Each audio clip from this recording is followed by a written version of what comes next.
করি আমরা সেটা আর বিশেষ করে হারাম হালাল বেঁচে চলি আর মুমিন হয়ে যান শেষ।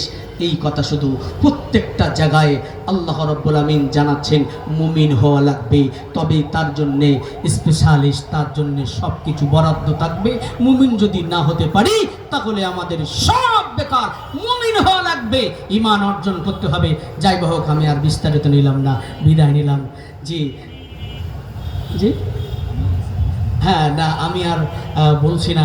সত্যি আপনাদের এই আবেগ ভরা দৃষ্টি চাহনি দেখে আমিও খুশি হয়েছি। তাই আপনাদের জন্যে আমি দোয়া চেয়ে এবং আপনাদের কাছ থেকে দোয়া চেয়ে আমি আপনাদের জন্য দোয়া চাইবো আল্লাহর কাছে। আপনারাও আমার জন্য দোয়া চাইবেন কার কাছে? আল্লাহর কাছে। আগামী বছর হুজুরকে চাই, কি বলেন?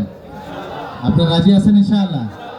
আর এবছর তো আসলে আমি 1 মিনিটও নিতে চাচ্ছি না, কারণ ডাক্তার বলেছে রেস্টে, কিন্তু 2 দিন প্রোগ্রামে গিয়ে বেশি অসুস্থ হয়েছে। আজকে এত জার্নি করেছে, আমি বলছি শুধু আসার জন্য।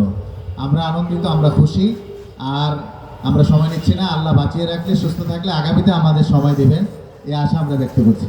জি, আমি বিদায় নিলাম। আসসালামু আলাইকুম ওয়া রাহমাতুল্লাহি ওয়া বারাকাতুহু।